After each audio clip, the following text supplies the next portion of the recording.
Hare Kṛṣṇa. Hare Kṛṣṇa, dear devotees, please join us today in the study of Srimad Bhagavatam. Today we will be studying Srimad Bhagavatam 11th Canto, chapter 23, the song of the Avantī Brāhmaṇa. This chapter is also known as Bhikshu Gita. Hare Kṛṣṇa. Please join us for Jai Radha Madhava prayers.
Please join us for the Mangalacharan prayers together. Om Namo Bhagavate Vasudevaya. Om Namo Bhagavate Vasudevaya.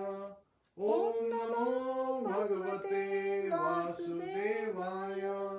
Narayanam Namaskritya Naram Chaiva Narottamam Devim Saraswatim Vyasam Tato Jayam Mudiriyet. Shautam Swakatha Kṛṣṇa Punya Shravana Kirtanaha Hridayantasto Bhadrani Vidunoti Suhatsatam Nashtaprayeshu Bhadreshu Nityam Bhagavata Sevaya Bhagavatir Uttam Shloke Bhaktir Bhakti Nashtiki. Hare Krishna. Please join us in the recitation of the first verse of Srimad Bhagavatam 11th Canto, chapter 23. Shri Bhadrayani Ruvacha. Shri Bhadrayani Ruvacha. Sa evam ashamsita udhavena. Saivam ashamsita uddhavena. Bhagavata mukhyena dashara mukhyaha. Bhagavat mukhyena dashara mukhya. Sabhajayan vrityavacho mukundas. Sabhyajayan vrityavacho mukundas. Tam abhashes shravaniya viryaha. Tam abhashe shravaniya virya. Please. Shri Bhadrayani Ruvacha. Shri Bhadrayani Ruvacha. Sa evam ashamsita uddhavena. Sa evam ashamsita uddhavena. Bhagavat mukhyena dasharha mukhya. Bhagavata mukhyena dasharha mukhyaha. Sabhajayan vrityavacho mukundas. Sabhajayan vrityavacho mukundas. Tamabhashe shravaniya virya. Tavabhashe shravaniya viryaha. Shri Bhadrayani Ruvacha. Shri Bhadrayani Ruvacha.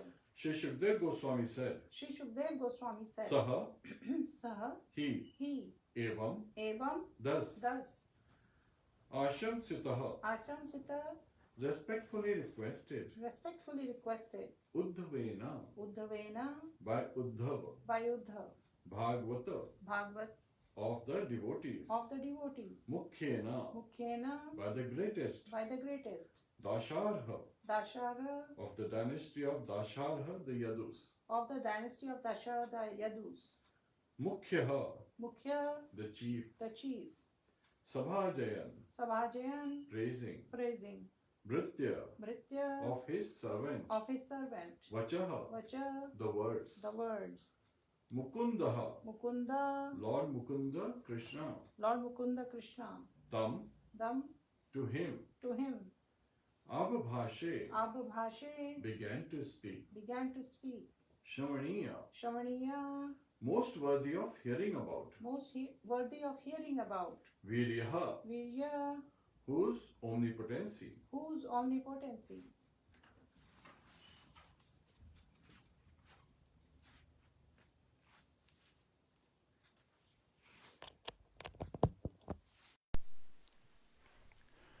Translation by the disciples of His Divine Grace Sri Bhaktivedanta Swami Srila Prabhupada. Shukdev Goswami said, Lord Mukunda, the chief of the Dasharha, having thus been respectfully requested by the best of his devotees, Sri Uddhav, first acknowledged the fitness of his servant's statements. Then the Lord, whose glorious exploits are most worthy of being heard, began to reply to him. There is no purport, so we read the translation purport for the next verse. Text 2. Lord Shri Kṛṣṇa said, O disciple of Brihaspati, there is virtually no saintly man in this world capable of resettling his own mind after it has been disturbed by the insulting words of uncivilized men. Purport. In the modern age, there is widespread propaganda ridiculing the path of spiritual realization and thus even saintly devotees are disturbed to see the progress of human society being obstructed. Still, a devotee of the Lord must tolerate any personal insult, though he cannot tolerate offense against the Lord himself or the Lord's pure devotees. Hare Krishna. Please join us in reciting the mantra for Guru Mantra for Srila Prabhupada and get the blessings from the Acharyas.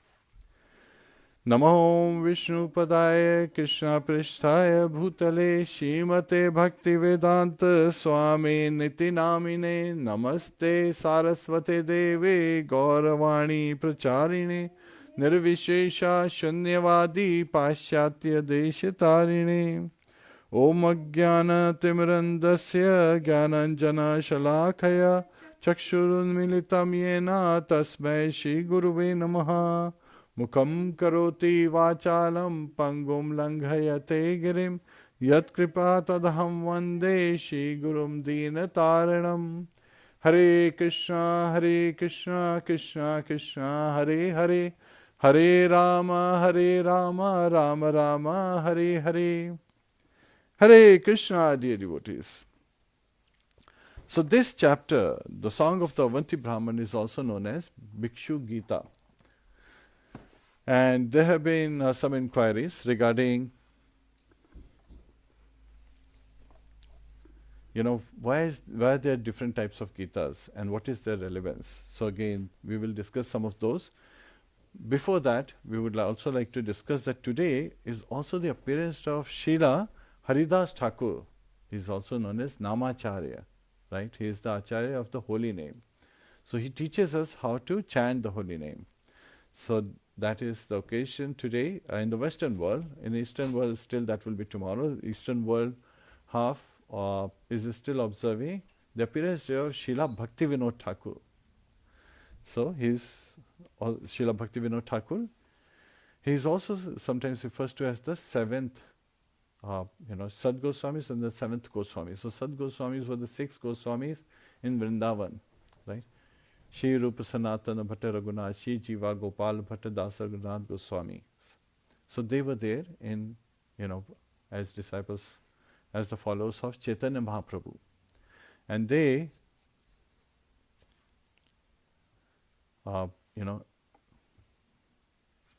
excavated the land and revealed the many places where Lord had performed his pastimes, and based on the instruction of Chaitanya Mahaprabhu. And later when Chaitanya Mahaprabhu had left this planet to go to his abode, then it was Srila Bhaktivinoda Thakur who took Jagannath Babaji Maharaj to help identify various places where Chaitanya Mahaprabhu had performed various pastimes.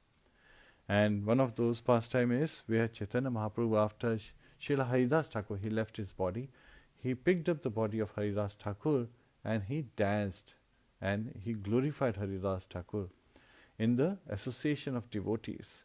And then very nicely he took Srila Haridas Thakur's body at the ocean front, and there bathing the body very nicely, he finally performed the last rites of Srila Haridas Thakur. And today is the appearance day of Srila Haridas Thakur. So Srila Haridas Thakur, he was born in a Muslim family, a Mohammedan family.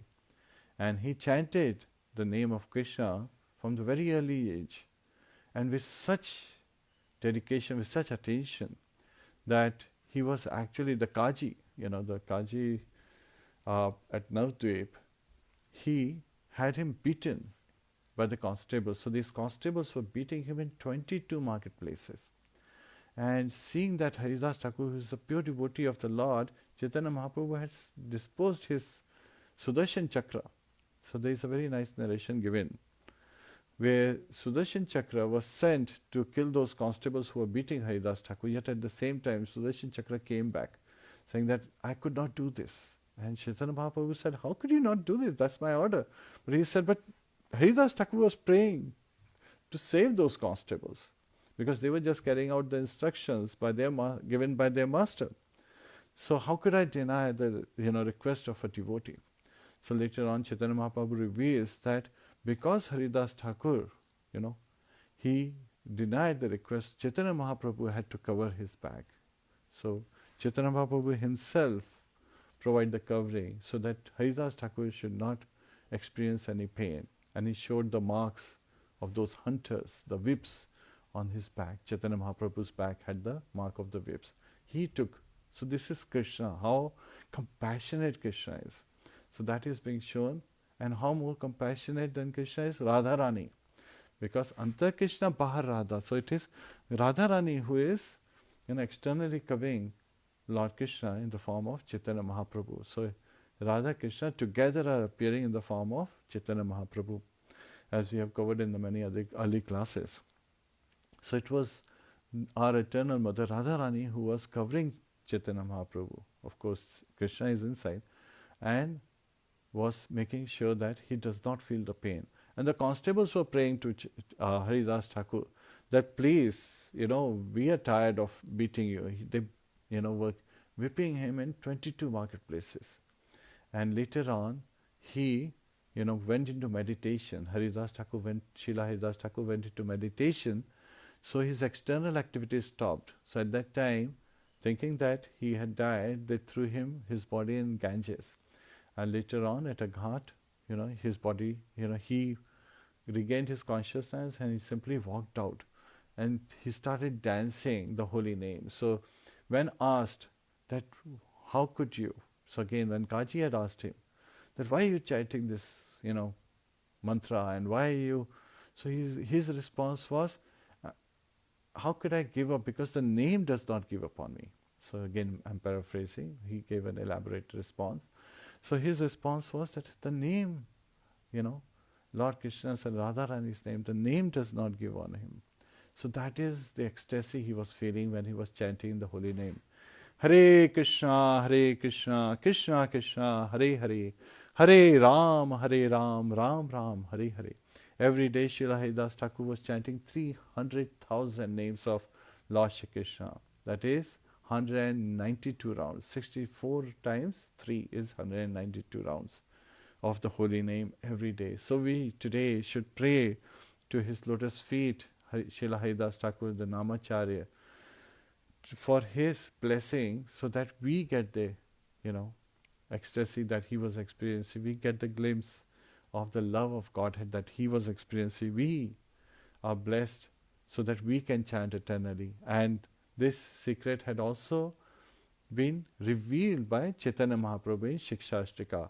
Tranadapi shunichena tarurapi sahishnuna amanina manadena kirtaniya sadahari.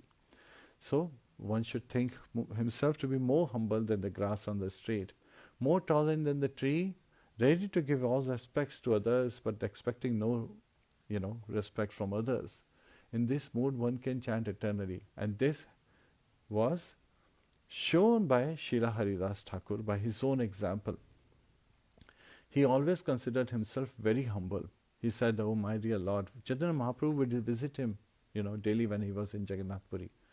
But before also when he was in Shantipur, Srila Advaitacharya, again, he embraced Haridas Thakur when he saw, knowing that even though Haridas Thakur was born in a family of Mohammedan, when it came to perform the Shast, after the Shast ceremony, Srila Haridas, Advaitacharya, he wanted to, give the first meal, the most honorable, honor is given to the topmost Brahman. So in that company, he identified Srila Haridas Thakur to be that one. And he gave the honor to Srila Haridas Thakur to perform the, first meal and the rites and so forth.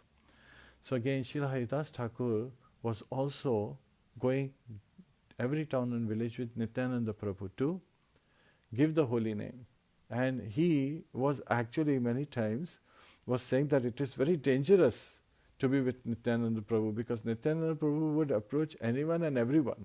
And sometimes he would be in difficult situations, like in the case of Jagai and Madhai. Yet at the same time, Haridas Thakur really liked going with Srila Nityananda Prabhu.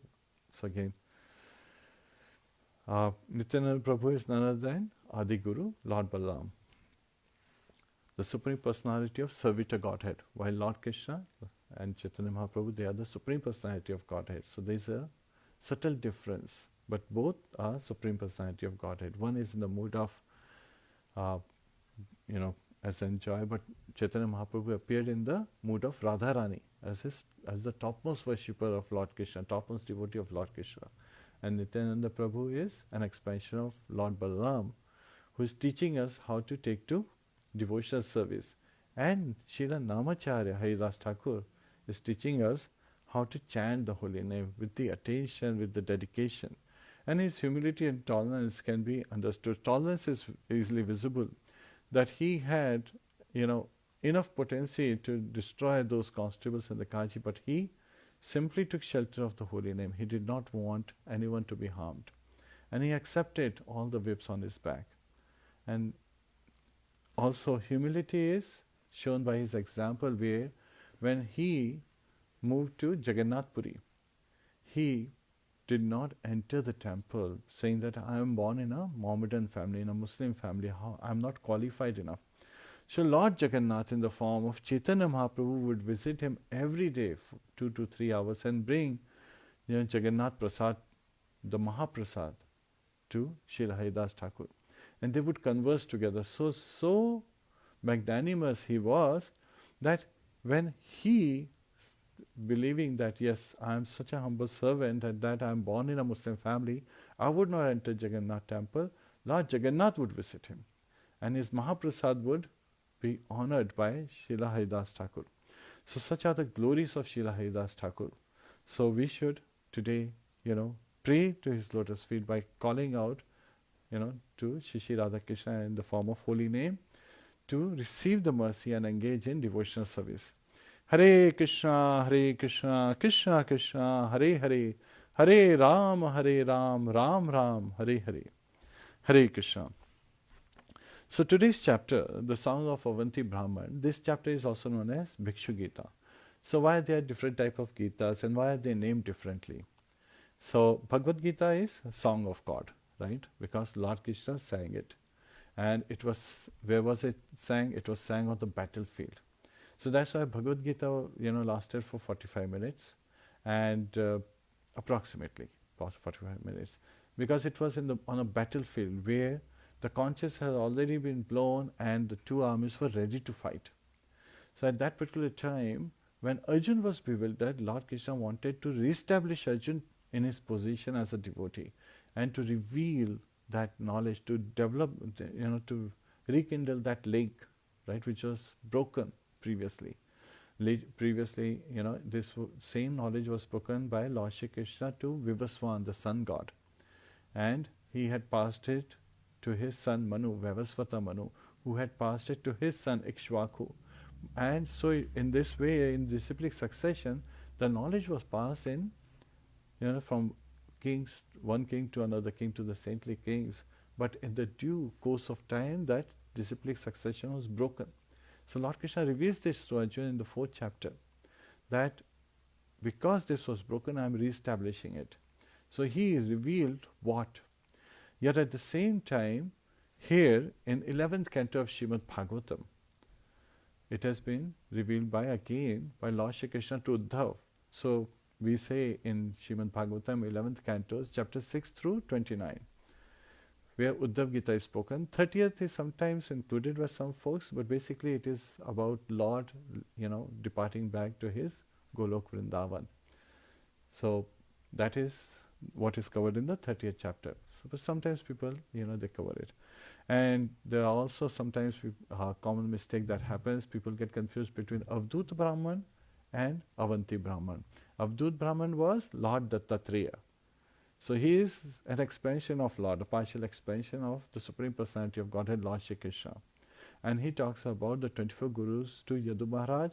And in the 7th canto, Prahlad Maharaj has the opportunity to meet him and get transcendental knowledge, especially about Varnashram Dharma from Lord Dattatreya.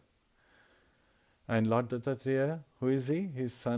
He appears as son of Atri and Anusuya. And he has 2 other brothers. Who are these brothers? So they are expansions, the partial expansions of Lord Brahma and Lord Shiva. We know them very well. partial explanation of Lord Brahma is Soma, the presiding deity of moon planet, Chandra planet. And the partial explanation of Lord Shiva is Durvasa Muni. Yes. So they are all three brothers. They are appearing as three brothers. And it was Avadhut Brahman was Lord Dattatreya. He is not Avantī Brāhmaṇa. Avantī Brāhmaṇa was a Brahman who was living in Avantī kingdom. So again, that has been revealed in this chapter. And he sings a song. So Lord Kṛṣṇa is, covering that aspect. So let's quickly cover the blessings. And this particular chapter has amazing lessons as how to tolerate the disturbances and offenses created by evil persons. So again, because a good person, a pious person would never disturb others. Yasmano dvijite loko lokano dvijite chaya haishamash bhayo dege mukta yasa chame priya. So Lord Kṛṣṇa reveals in Bhagavad Gita that a devotee of mind does not get disturbed by others and does not disturb others, by mind, body and words. So again, there are three ways we can perform action. So a devotee of mind, even a pious person, does not disturb others and is not disturbed by others. So that is a quality, a pious person. So one who disturbs others, one who insults others, say negative things, such a person is automatically being listed as evil person by Lord Shri Kṛṣṇa himself.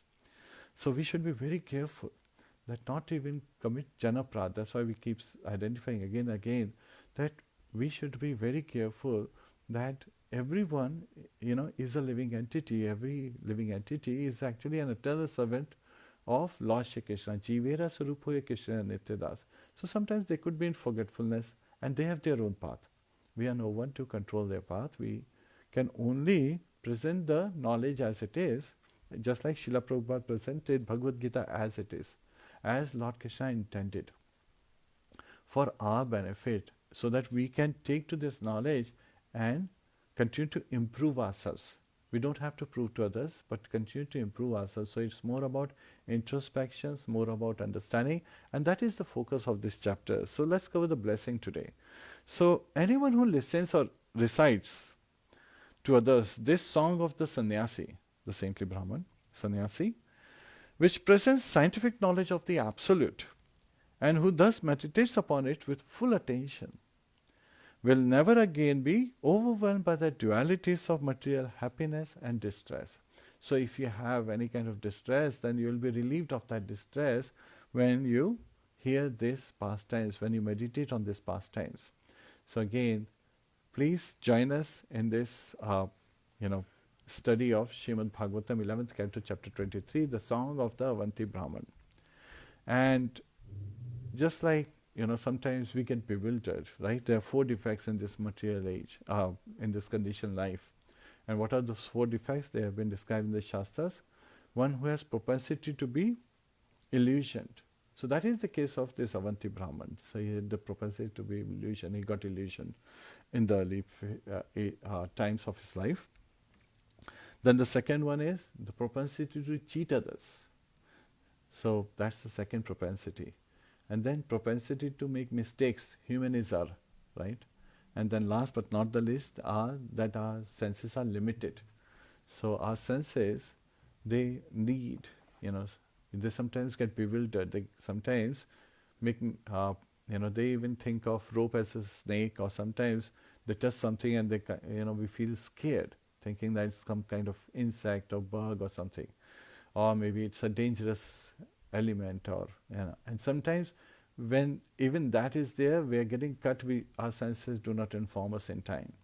So I had this friend of mine who was going in the market, and he was carrying his wallet in his front pocket of his jeans, and somebody just cut through that jeans cloth and took away the wallet, and he didn't even realize it. And he didn't even realize, which was the amazing part was, that cut had actually went through his flesh. And it was others, when they pointed out that he was bleeding, he realized that, he had a cut on his jeans. So, and on his leg, and it was a deep cut, and was bleeding profusely. He needed medical attention immediately. So such are the senses. They are very limited in, and of course, another aspect is that wearing glasses already proves that our eyes and our senses, they dwindle over a period of time, right? So we lose our power of perception, in perceiving the various sense objects in this world. And to be engaged in devotional service, we sometimes take help, to be able to carry them out nicely. So here, this reminds me of a very nice incident where there was this lady. He was at this vending machine, and she was putting a coin and pressing a button, and a Coke can would come out. And there were people lining up, they were waiting to get a drink. This was during the lunch hour. And she was taking that Coke can, and then she was taking out another coin. And, putting the coin, pressing the button, and she's seeing another cone is coming out. And there were more than 20, 30 cones outside. And then she was asking people if they can, give her change, and hoping that, she would vacate the machine. They were, giving her change, and she was giving out money to kind of get the change. And she was getting change, and she was just continuing. So suddenly the person, an old person behind her, he asked, why? Means, when are you going to be done? Means, we have been waiting for a long time. She says, don't you see I'm winning? So that was her mentality. In her mind, she was feeling that, this is like a casino machine. And every time she puts the coin and presses a button, a Coke can is coming out, so she's winning. So sometimes this kind of mentality happens. People get illusioned, right? And similar was the case with Avantī Brāhmaṇa. So this Brahman, even though he was a Brahman, and Brahman is not supposed to take the trade of to take to the trade as business, as an occupation. This Brahman was, he wanted to become wealthy. Generally, Brahman, we know that they are poor, yet they are charitable. Shamuddhamashtapa Saucham, Shanti Ajavam Evacha, Jnanam Vijnanam Astikyam, Brahma Karma Swavacham. So again, Lord Kṛṣṇa reveals in Bhagavad Gita that a Brahman is tolerant, he is equipoised, he is, constantly, he has simple life. Simplicity is his characteristic. He is constantly engaging, knowledge, jnana vijnana mastikyam, and he is, with humility, constantly engaging in, understanding the knowledge, which is coming from Vedas, and Vedas means knowledge, right? And also practicing it and imparting that knowledge to others. So he is acting like a Brahman, acts like a spiritual master to the world. So he's constantly working for the benefit of humanity, not so much taking care of himself. And constantly, resting, at the lotus feet of Lord Shri Kṛṣṇa, taking shelter at the lotus feet of Lord Shri Kṛṣṇa, so that he can continue to perform his duties. So there is a duty-bound attitude. So Brahman's life, like in the mode of goodness, so he is influenced by the mode of goodness, and the happiness in the mode of goodness is, it's like poison in the beginning and nectar at the end. So, however, this Brahman, he was not happy with his poor state. So he decided to defy the Vedas and take to an occupation which was not meant for the Brahmanas. He took to trade business, which is Vaishya's business. And Lord Kṛṣṇa revealed in Bhagavad Gita that it is very dangerous to perform someone else's occupational duties and not yours, even though you may perform those occupational duties perfectly.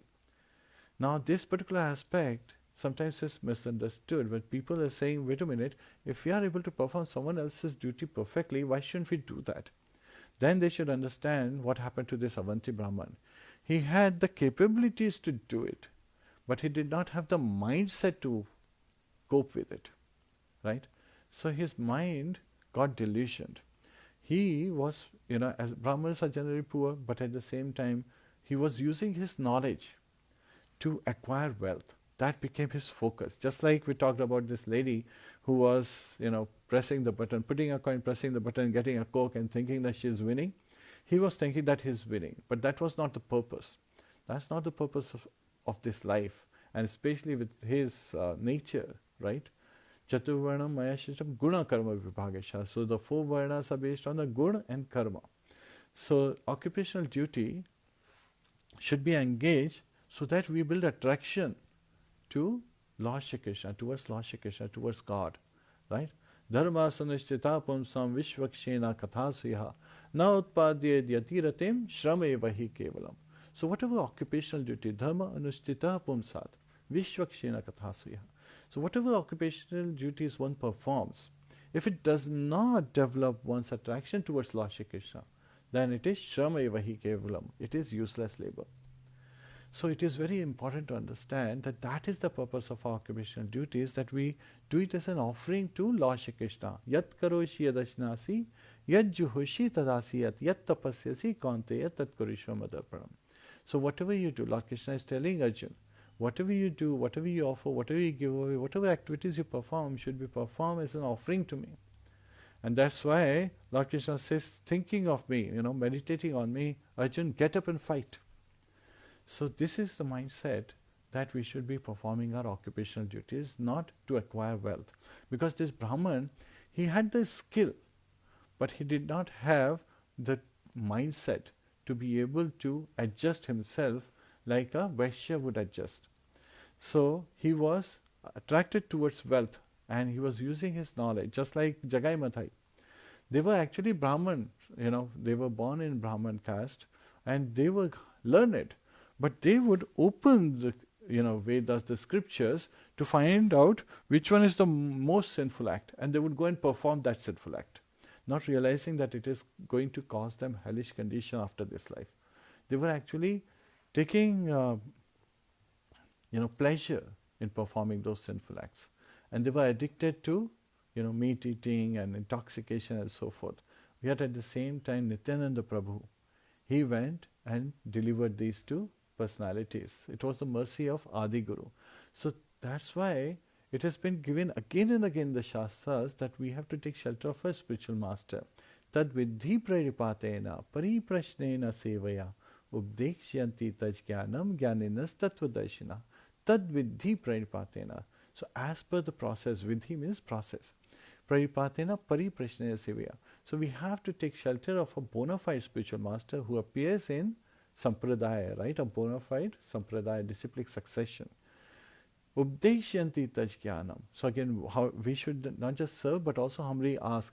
And our spiritual master can reveal the truth, right? Jnanam, jnaninas tattvadarshana, because he has seen the truth. So one should take shelter of a bona fide spiritual master. And Sampradayas, there are 4 Sampradayas.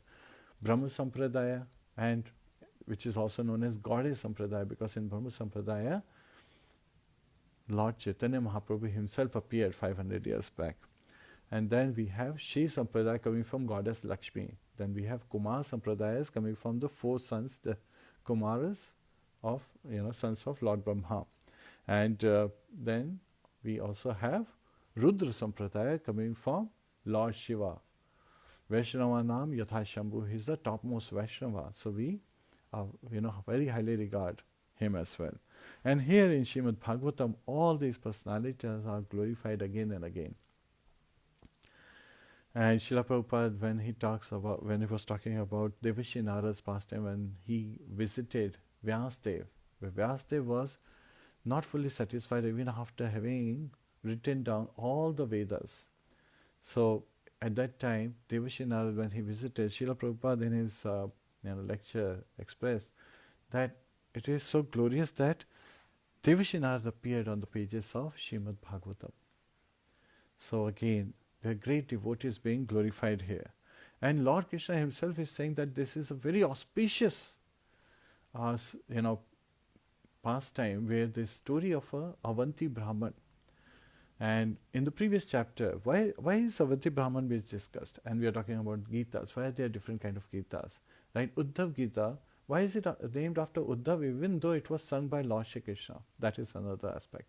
So again, the context, based on the context, the titles and the meaning changes. So here, UDDHAVA Gita is called because it is song for the messenger, right? So Uddhava is the messenger and he is taking the message to Badrika Ashram. So based on the context, the name changes. And song of the Avantī Brāhmaṇa, so Avantī Brāhmaṇa is appearing as a beggar, Bhikshu. So that's why it is called Bhikshu Gita, because it has been sung by a beggar. So this sannyasi, Brahman sannyasi, sannyasis are normally in Brahman caste. So he is appearing as Bhikshu, as a beggar. And that's why this chapter is called Bhikshu Gita. And later on, we will also hear about Ela Gita. Ela refers to Pururava. So Pururava is son of Ila and Buddha. So again, that's also another pastime that we will be covering, where Pururava's story we already covered in Canto 9. And so that would be the song of Ela, and Ela is the name of King Pururava. So here in this particular chapter, first of all, one of the important things that we should take lesson is that Lord Krishna himself is realizing that Uddhav is identifying and accepting that when evil people, evil persons, people who are hard-hearted, people who discriminate based on the body, right? They sometimes insult others with harsh words, and we know that words can be sometimes much more piercing, much more harmful than the weapons, right? So here, this is the case that, Lord Krishna and Uddhav, when they are having this conversation in chapter 22, it was revealed that one can become very disturbed. Even a saintly person can become very disturbed by such harsh words. So to show that how a devotee should be equipoised, and even at an early phase. So again, that is the case of this. Even though he is appearing as sannyasi Avantī Brāhmaṇa, his realizations are partial, and we will be discussing how they are partial. He is thinking of absolute truth, and he is definitely thinking of Lord Hare, the one who takes away all kind of impediments from one's path in, spiritual advancement. Yet at the same time, he is more at the Brahman stage, right? Which is this, at Jnani. So he is looking at Jnana Yoga from that perspective, because he has not fully engaged in Bhakti Yoga yet. So that is why this has been expressed here in this chapter. So Lord Krishna is saying, even at that level, even if one is a Brahmanvadi, one is taking to the knowledge given in the Vedas, and is able to, look at that knowledge, even that knowledge, understanding that knowledge can sometimes satisfy someone. What to talk about a bhakta who is surrendered at the lotus feet of Lord Shri Krishna and is engaged in devotional service. So what to talk about that? Even a jnani, one who is just understanding the knowledge can attain, equanimity, and can be free from the material distress and happiness, the dualities of this world. So one of the aspects is uncivilized person. And this Brahman is called, so-called Brahman, by Lord Shri Krishna himself. He's saying that this so-called Brahman, why? Because he was not engaged in his occupation. He was actually doing the occupation of someone else. And because he could be expert in doing someone else's occupation, he did not have the right consciousness to be able to adjust himself in that particular occupation. And that is where the fault lies. So where we have to be very careful that we should learn from others' mistakes and not commit those mistakes. So here this Brahman, so the gist of the story is that this Brahman was engaged in trade business. He was engaged in, like farming and agriculture business. He was running trade. He was doing various kind of businesses. And by using his knowledge, this, the gyan, the knowledge he had acquired, he was making great amount of wealth. But since he did not have the right mindset, he became very miser, right? And because, he was looking at acquiring wealth, right, to satisfy, and that acquiring wealth was his mindset. Just like we talked about this lady, she was pressing the button and getting the Coke cans out of the machine one after another, because that's the function of a machine. You put in the coin, which is the right price, and you press it and you get the result. So he understood this cycle. But just like this lady was bewildered, she was thinking that she is winning.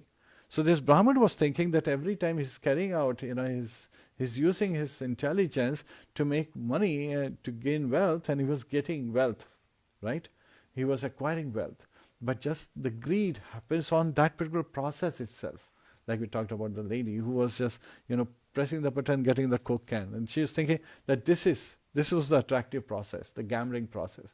She was actually gambling with his own very life. And that's why he's called so-called Brahman.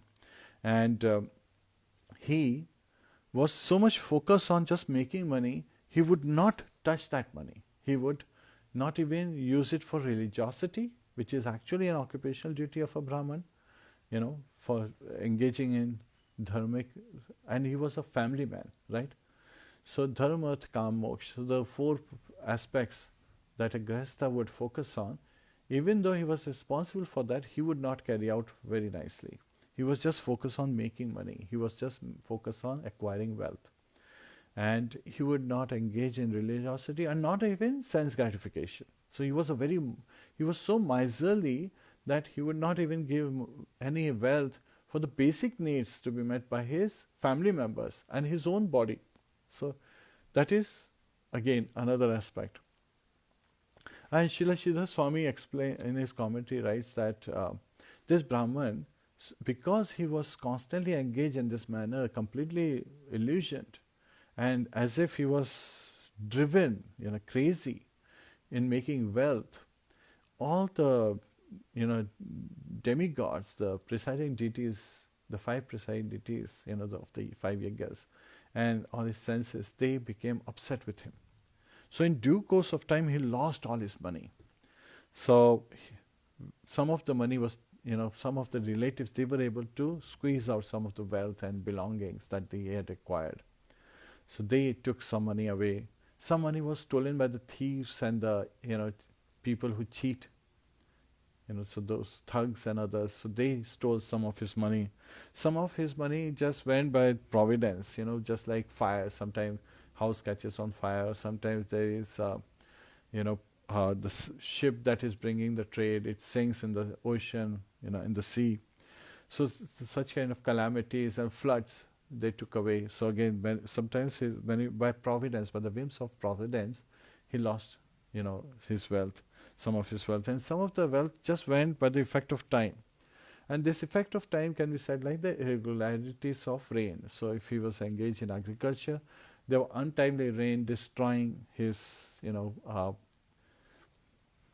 crops, or sometimes there were not rains at the right time, so the crop would not, properly come up with the, potency that they would. So just like that, and sometimes just an ordinary man who was serving him, he had to pay the wages to his various employees. So of course his wealth got drained in that manner. And also by the government authorities, but when he was paying taxes and the various fees and so forth. So in this way, in due course of time, suddenly all his wealth went away. And at that time, he became very anxious, right? So he was not at all in his life, ever since he engaged in another's occupation, he was not at his Brahman stage. So that's why he's also called so-called Brahman. Because a Brahman is generally expected to be in Brahman stage. And what is the characteristic of that stage? What are the observations? Brahma bhuta prasannatma na shochati na kankshati samah sarveshu bhuteshu mad bhaktim labhate param. So a person who is at Brahman stage, right?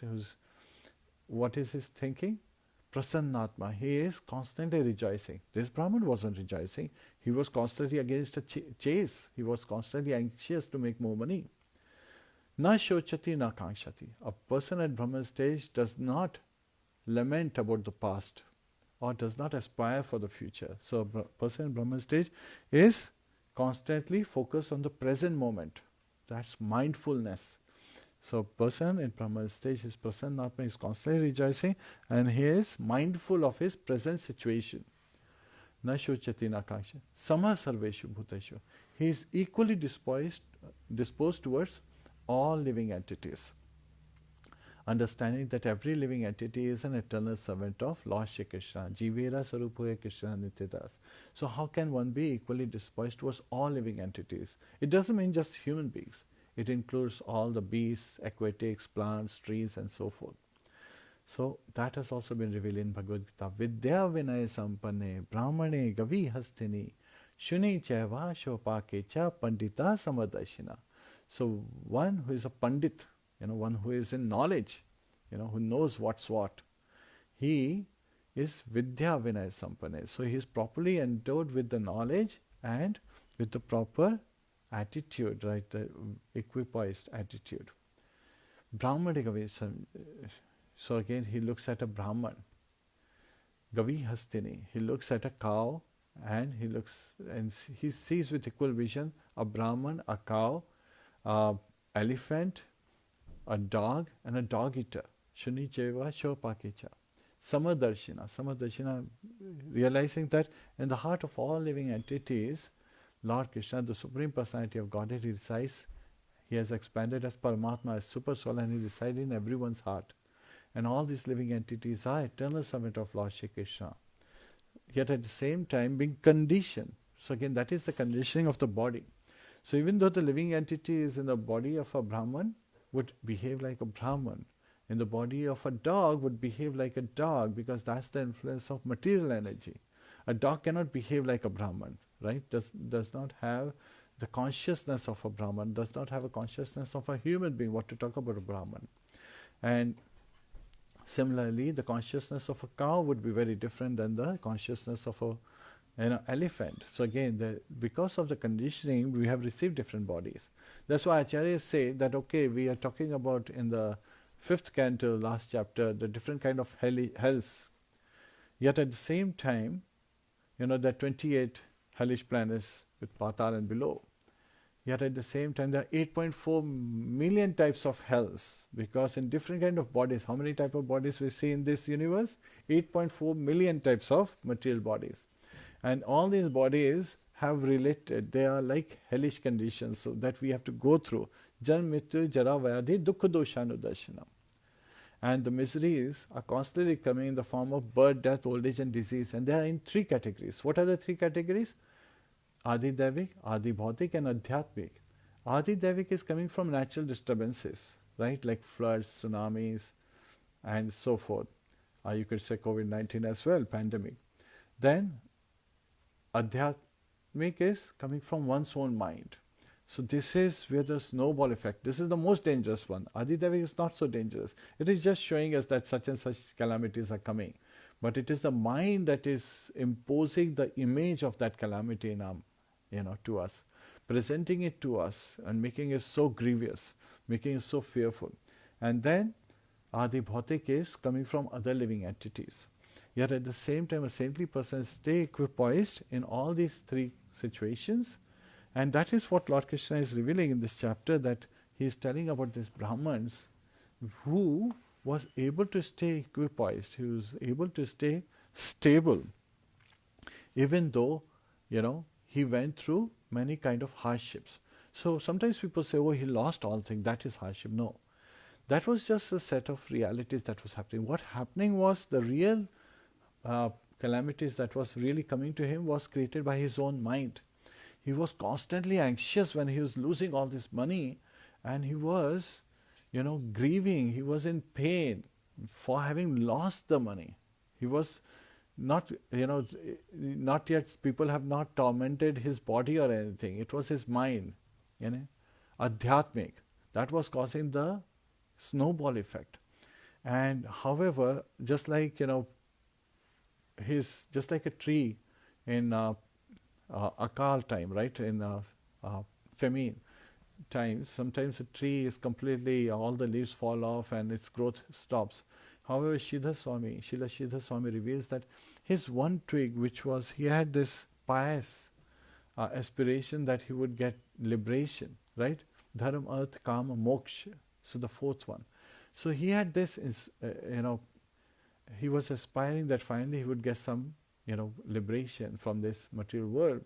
So that one was still bearing fruit. So he had somehow in his early life engaged, just like in the case of Ajamil, who early life was serving his father as a Brahman, and so he had that, Sukriti coming to him in the form of the sages' blessing, who named his son, who asked his son to be named as Narayan. So his wife named the youngest son, the 10th son, as Narayan, and who became very dear to him. So he would call him in a very sweet voice, Narayan, come here, eat with me. Narayan, come here, sit with me. Narayan, come here, drink with me. So every time he would sit down, he would call. And at the last moment of his life, at the moment of death, when he saw the Yamadutas, his 2-year son was playing nearby. So thinking of his son, he called out, Narayan, Narayan, and Vishnudutas appeared, because he had called Lord's name unknowingly, unintentionally, but offenselessly.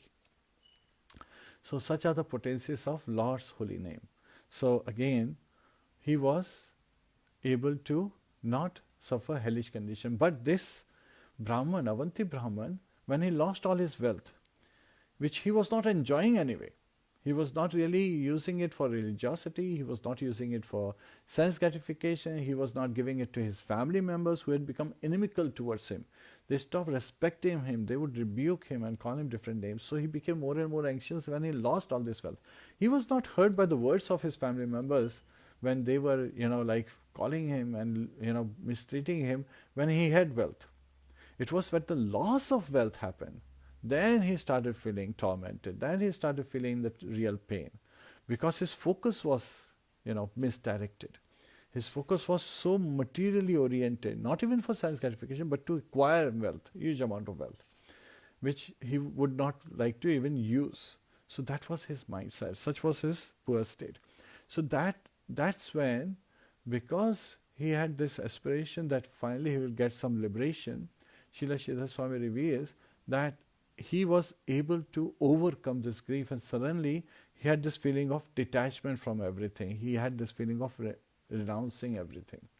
And that is exactly like the feeling we covered when, Lord Dattatreya as Avadhut Brahman is revealing as his 24 gurus, and the last guru is Pingala, the prostitute, who suddenly became detached and took shelter at the lotus feet of Lord Shri Kṛṣna. So meditating on him, she was able to deliver herself. Yet at the same time, this Brahman did not fully take. He did accept that Lord Hari has been very pleased with me. That sometimes it is said that when Lord is very pleased, he takes away all your wealth and opulences. So he is thinking in this manner, that Lord has been so pleased with me that he has taken everything away. And so all I am going through is because of my own mind. It is my own karmas, my karmic reactions are coming, my sinful reactions are coming back. And that's why I am feeling, all this distress and all this anxiety and so forth. And I should not feel that way. And he took sannyas at that point, this Avantī Brāhmaṇa. So when he takes sannyas, what happens is people still know him to be that miserly so-called Brahman, right? Not Brahman, so-called Brahman, who has now taken sannyas. And even at sannyas level, he has understood renunciation, but he is always thinking of not engaging in activities, but rather, going out begging from door to door, where people are rebuking him that he is a cheater. He is, he is not actually a sannyasi. He is just taking the dress of a sannyasi. And in this manner, he is going around. And he is thinking that everything is just coming back as a reaction. So this is partial realization. So Lord Kṛṣna is revealing to Uddhav that even with partial realization, one can overcome distress. What to talk about if somebody takes to devotional service? That is an important lesson for us to learn. And here this Brahman, he is going from house to house, and people are actually rebuking him, they're passing gas on him, they're urinating on him. Sometimes they would steal away his danda and his, the begging pot, his kamandalu and his cloth. And, he's in this miserable condition. He's trying to get those things back, and they're hiding from each other, showing him as if, they will give it to him, and he's trying to get them, and then they hide it again. So that's how they are tormenting him. Yet at the same time, he's thinking that these are just the reactions of my past action. Now, one of the important thing is, we understand that when he is behaving this manner, he is feeling tormented in his heart, right? In his mind, he's feeling tormented. He's feeling that he is being mistreated by others. And such people who are mistreating him, they're definitely evil. No doubt about that. Even though they may be thinking that, oh, this is the rightful thing to do, and they're the agent of his karma, giving his reactions. Yet at the same time, these are evil persons, because a devotee would never do that. A devotee of the Lord would always be compassionate towards the conditioned souls, and especially towards the fallen souls, they will be very sympathetic towards such a. And especially in this case, this person is he has a danda, so that's also ek danda sannyasi. So again, not three danda sannyasi. So he is also referred to as one who is a speculative philosopher. And why is he speculative? Because he is constantly calming his mind, thinking that these are reactions. So this is the attitude, and in such attitude, people, they act very impartially. Means they don't really fully act in knowledge. They have knowledge but not realization. They have gyan but not vigyan. Vigyan means realization, a practical application. So what's the difference, somebody could ask? What's the difference between a jnani and a bhakta? Well, jnani is a person, jnana yogi is a person who has understood the knowledge, but at the mental and the intelligence level only. They have not really realized it. And in that case, they actually have understood that when engaging in different kind of activities, they have become frustrated in this material world. So have decided not to act. And Srila Prabhupada was shown a picture of one of such sadhus who was presented a whole platter of wealth, and he was holding his hand back. He was saying, I've got nothing to do with the wealth. And Srila Prabhupada said, bring that wealth in front of me and I'll go like this with my arms around it. Why? Because I know the purpose of this wealth is to be engaged in the service of Lord Shri Kṛṣṇa, to please Lord Shri Kṛṣṇa. So everything we have received in this material world is meant to be engaged in serving Lord Shri Kṛṣṇa. Anukulena Kṛṣṇa Anushilanam. Following the footsteps of devotees, the previous acharyas, as per Lord Kṛṣṇa desires. So Lord Kṛṣṇa, how he will be pleased. So we have to dovetail everything in pleasing Lord Shri Kṛṣṇa. So that is the use. So everything that we see in this material world that appears is actually meant to be used in the service of Lord Shri Kṛṣṇa. And one has to, without disturbing others, for benefiting of others, somehow has to be engage everyone and everything in Lord's service. And so, yes. Here, what is the difference between a Jnana Yogi and Bhakti Yogi? So a Jnana Yogi would be like a person who feels that, okay, this action is not giving me happiness, so I'll stop doing action, right? While a Bhakta would understand that, yes, there are three types of actions, right? Karma, vikarma and akarma. Karma, pious activity, yields pious results, good results that would give someone material happiness. So doesn't want, because even that is binding to this cycle of birth and death, which is the cause of our suffering. So a devotee doesn't want to take birth again, so doesn't want to do pious acts also. Impious acts would yield sinful reactions, which will give material distress.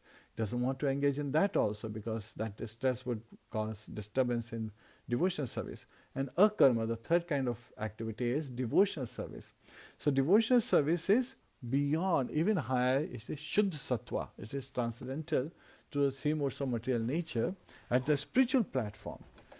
And this devotional service, we also know the 9 process of devotional service: Shravanam, Kirtanam, Vishnu, Smaranam, Padasevanam, Archanam, Vandanam, Dasyam, Sakhyam, Atmanivedanam. So, Shravanam, so the 9 process of devotional service is what a devotee engages in. And of course, in 11th Canto, Shukdev Goswami adds 2 more, reading and writing. So when we read Srimad Bhagavatam, when we read Bhagavad Gita, that is also devotional service. And so that is also added on. And so a devotee engages in. So the difference is, if a person's hand is injured, the Jnana Yogi would say, cut off the hand. Right? That's the mentality of a Jnana Yogi. Or ignore the hand.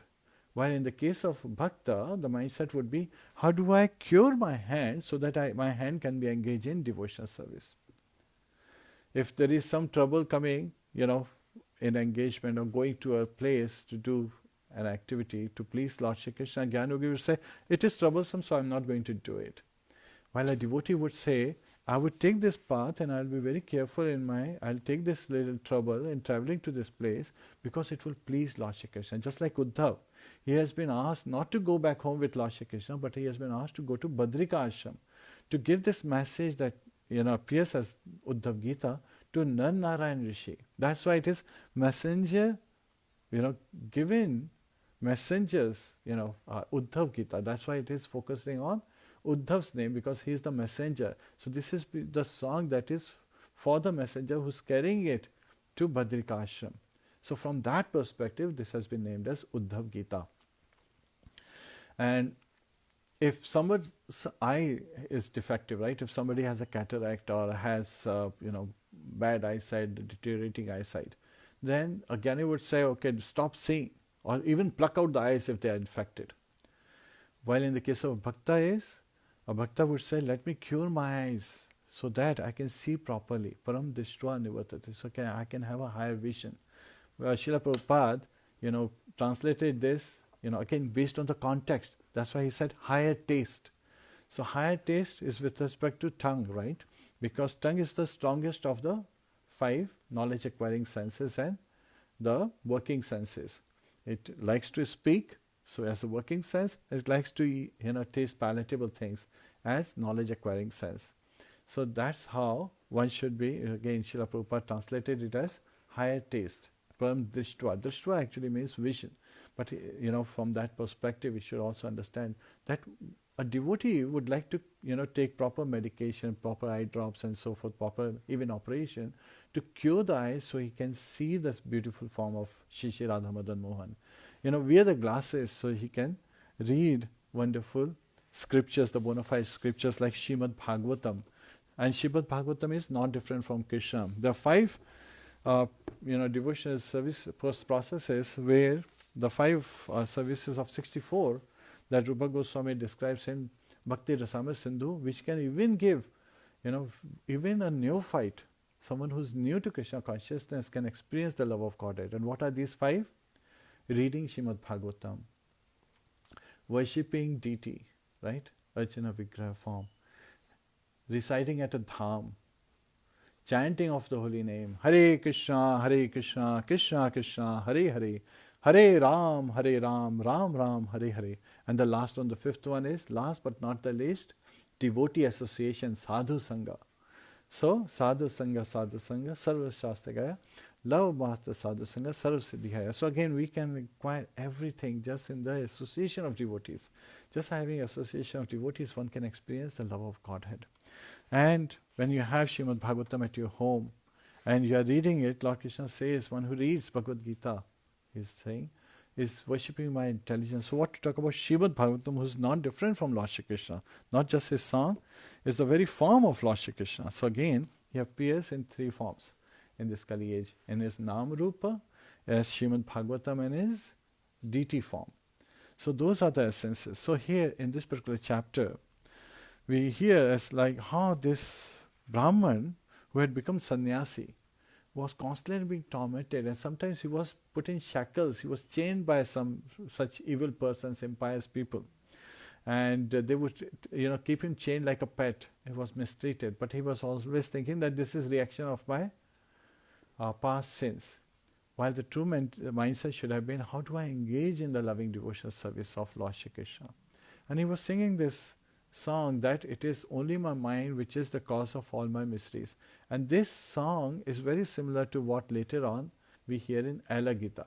But that is from the Karma Yogi perspective, from a Karmi perspective rather, that how Pururava is feeling it. So again, here we are feeling, we are studying it with the perspective of a Gyan Yogi.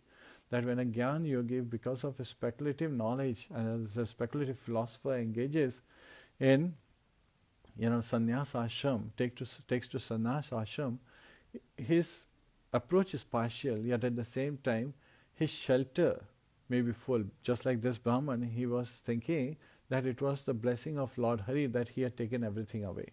Now many times people refer to this and try to bring an analogy similar to Srila Prabhupada. So yes, this is where when we look at Srila Prabhupada's life, we take the true lessons that when he gave up his home, his sons were grown up.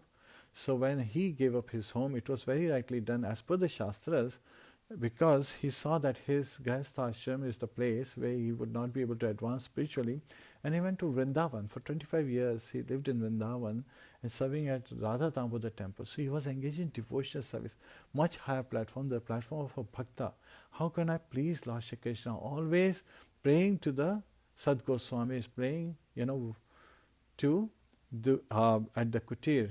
He was looking at, from his quarters, looking at the kutir of Rupa Goswami, his bhajan kutir, Rupa Goswami's bhajan kutir, and praying to him that please enable me, empower me so that I can take this Krishna consciousness to the Western world, following the instructions of my spiritual master, Srila Prabhupada, Srila Bhakti Siddhanta Saraswati Goswami Maharaj. And so he was constantly, seeking and praying and taking the message and being so blessed by his spiritual master. Yasya prasada, Bhagavad prasada, yasya prasadan gati kuto api. So again we sing in Guru Ashtika that one who has pleased his spiritual master can easily please Lord Shri Krishna, but if who has failed to please his spiritual master cannot please Lord Shri Krishna. He has no other shelter. So it is very important for us to understand the importance of taking shelter of a bona fide spiritual master and following the instructions. So again, serving the spiritual master, you get the instruction, that's also only just receiving, but how you are implementing, how you are practicing it is more important. There are two ways you can serve your spiritual master. Srila Prabhupada shows that he followed the instructions of his spiritual master. Vani Seva. He did not get much opportunity to do Vapu Seva, serving the physical body of Srila Bhakti Siddhanta Saraswati Goswami Maharaj, Srila Prabhupada. So Srila Prabhupada was engaged in carrying out the instructions of his spiritual master, which is called Vani Seva. And Vani Seva is much higher than Vapu Seva. So when we follow the instructions of our spiritual master says, chant attentively, preach this knowledge, spread this Krishna consciousness, which is for the benefit of humanity, which will cure the defect of the senses, so that other living entities can also see themselves in their rightful manner. Right? Chito darpanamajanam bhavamaha davagni nirvapanam sheyah kairava chandrika vitaranam vindhyavadhu jivanam nam namakari bahuda navajis. Again, first verse. Let's stay in the first verse.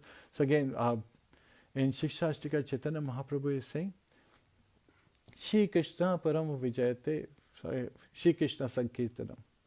So again, Lord Krishna's holy name should be chanted in every town and village. That was the prophecy that Srila Chaitanya Mahaprabhu, he propagated. So, and Srila Prabhupada, he took that message on, following the instructions of his spiritual master. So today is a very auspicious day. It is the appearance day of Srila Haridas Thakur, Srila Namacharya Haridas Thakur, and we should pray at his lotus feet so that we get the blessings so we can take. And he was so humble that he did not even enter Jagannath temple. And so Lord Chaitanya Mahaprabhu, Jagannath himself, would come every day to meet him, to see him. And later on, Lord Jagannath himself, in the form of Chaitanya Mahaprabhu, performed his last rites and gave him the name Namacharya. So he is a personification of tolerance and humility. So we should take his example. Also, another example we can hear when comparing, well, we should not actually compare, yet at the same time we should understand properly that from the example of Avantī Brāhmaṇa, who was acting as a sannyasi, yet at the same time he was not fully dedicated. While Bali Maharaj, we saw as how Atma Nivedanam, he is glorified for having surrendered everything at the lotus feet. And just 2 days back we were talking about Bali Maharaj, who was so charitable that he is glorified as one of the Mahajanas. Swayambhur Narada Shambhu Kumaro Kapilo Manuhu Prahalado Janako Bhishmo Bali Vaya Sakiri Vayam. So Bali Maharaj is also one of the Mahajanas because he surrendered. So it is very important for us to dovetail everything, not looking at things in material expansion perspective, because if you see things materially, then there is always a propensity to enjoy them. The sense gratification aspect comes in. Rather, see them with the right vision, Puram Drishva Nivartate, understanding them that these are all expansions of Lord Krishna's potency. his energies are constantly expanding. Even material energy is his external energy, is constantly is meant to be used in his service, and take to the chanting of the holy name so that we can engage in his service. Hare Kṛṣṇa, Kṛṣṇa Kṛṣṇa, Hare Hare, Hare Ram, Ram Ram, Hare Hare. So today we covered why are there different types of Gitas and why they are named differently. Why is UDDHAVA Gita named differently? Right? Because it is Gita, the song for the messenger. Then the messengers take, Uddhav, who is the messenger, a close associate, one of the greatest devotee of Lord Shri Kṛṣṇa, who is taking it to Badrika Ashram for the sages, Narayan Rishi. And then we also heard why this sage is called, Avantī Brāhmaṇa is also called so-called Brahman by Lord Shri Kṛṣṇa, because he was performing someone else's occupation and not carrying out his occupation without having the right mindset. He was very miserly and he would get angry very quickly. Kamesha, Krodesha, Rajoguna Samudbhava. Mahashano, Mahapama, Vidyayena, Mihaveshanam. So again, from lust, anger arises. And anger is in a mode of ignorance. So even though he was born in the mode of goodness, he went down, he slided down to the mode of ignorance, and so he was very miserly and was very angry all the time. And he was, focusing on making wealth. It is not said that he was cheating others and so forth, but he was not seeking sense gratification. But he was using his knowledge incorrectly. Just like we talked about the lady who was using the vending machine for Coke to get Coke cans, thinking that it's a gambling slot machine. Being completely deluded in this way he was living. And later on, he finally surrendered and accepted his position, but he was partially going in that direction, just as a Gyan Yogi would go, to kind of like, okay, this is the reactions coming from my past sins. Not realizing what is the purpose of life, to engage in serving Lord Shri Kṛṣṇa, Anukulena Kṛṣṇa Anushilinam, just as Lord Kṛṣṇa desires. So understanding, having that higher vision to be able to engage, having that higher taste to be ready to serve Lord Shri Kṛṣṇa, to please him, to satisfy Shri Radha Kṛṣṇa, Shri Radha Badal Mohan, Shri Radha Govindji, Shri Radha Shyam Sundarji. So again, he has unlimited forms. Lord Kṛṣṇa appears, and he also appears in the form as Srimad Bhagavatam. So this is where we have a great opportunity in front of us, and why Bhakta, devotees can take this opportunity to take to the chanting of the holy name. So this is where this particular chapter ends, where it has been identified that it is evil persons who disturb others, cause all kind of disturbances to others, and they say harsh words and insult others, and that is also, we should try to avoid the kind of company. So devotee association is also very important, and devotees always speak pleasing words. So that's another sign. Today we are doing Narasimha. Please join us. Also, we are praying to Lord Narasimha for spiritual recovery of our spiritual master, His Holiness Gopal Krishna Goswami Maharaj, Srila Bhagavad Pad. Hare Krishna. Tantra Srimad Bhagavatam ki jai, Srila Prabhupada ki jai. Anant Gauri Vaishnava. Tantra Srimad Bhagavatam ki jai, Srila Prabhupada ki jai, Anant Gauri Vaishnava Vrind ki jai. Please join us for Narasimha Devati.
भगवान की जय, प्रहलाद महाराज की जय, शिला प्रभुपाद की जय, अनंत कोटि वैष्णववृंद की जय।